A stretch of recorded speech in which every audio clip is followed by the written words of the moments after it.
Jack and the Beanstalk.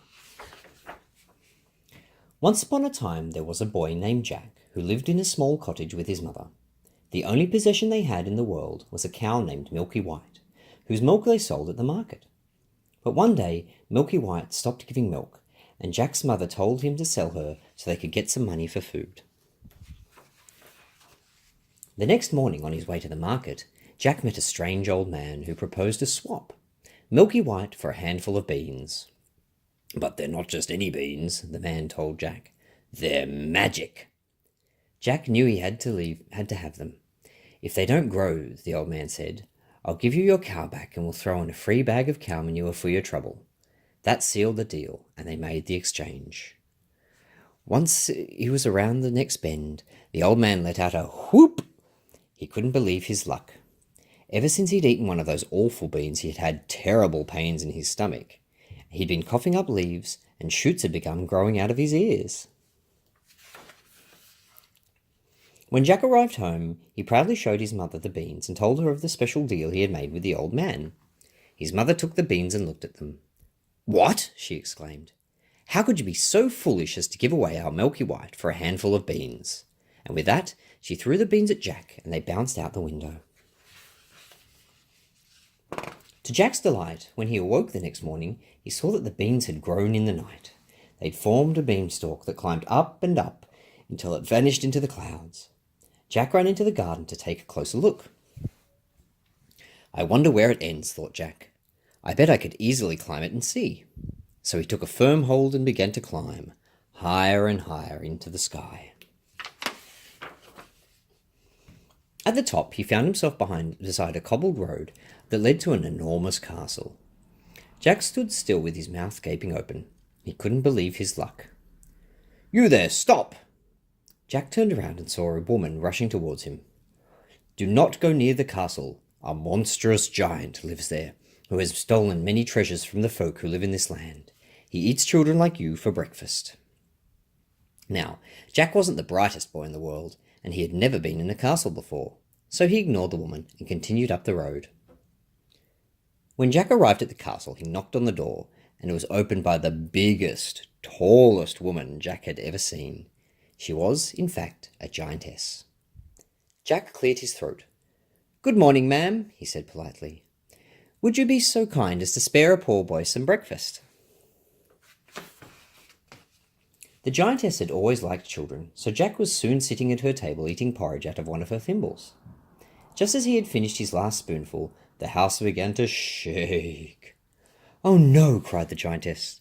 "My husband is home, and if he finds you here, he will eat you for breakfast. Quick, hide in the oven." Before Jack could think about whether or not an oven was the best place to hide from a hungry giant, he leapt in and the door was shut behind him.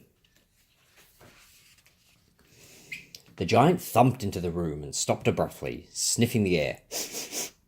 Then he cried out in a voice like thunder, "Fee, fi, fo, fum, I smell the blood of an Englishman. Be he alive or be he dead, I'll grind his bones to make my bread." "Nonsense," said the giantess. "It must be the man you had for dinner yesterday." She brought him a plate of roast beef and patted him on his giant head. Once the giant had finished his meal, he got up and opened the door to the adjoining room. Jack could see, through a crack in the oven door, that the room was filled with bags of glorious, shining gold. The giant sat down and began to count some of the money until eventually his head began to nod and he started to snore. Jack crept out of the oven. As he tiptoed past the giant, he snatched a bag of gold and ran as fast as he could to the beanstalk. When he got home, he told his mother of his adventures and proudly showed her his loot. "With this money we shall eat well for months," she exclaimed. She hugged Jack tightly.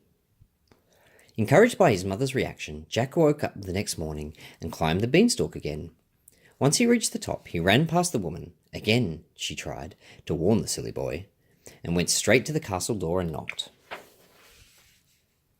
Soon Jack was sitting at the table, but while the giantess smiled and watched him eat his porridge. But again, as he finished his breakfast, the house began to tremble. Jack quickly scrambled into the oven as the giant stomped in. The giant bellowed, "Fee, fi, fo, fum, I smell the blood of an Englishman. Be he alive or be he dead, I'll grind his bones to make my bread." But the giantess just chuckled and gave the giant some chicken nuggets. Afterwards, the giant left the kitchen for a moment and came back holding a hen. The giant placed the hen on the nest near the table and said, "Lay." Miraculously, the hen did as she was told and laid an egg made entirely of gold. After patting the hen and smiling at the egg for quite some time, the giant's head began to nod and he started to snore. Snore? Quick as a flash, Jack crept out of the oven, grabbed a hold of the hen and the golden egg, and climbed as fast as he could down the beanstalk.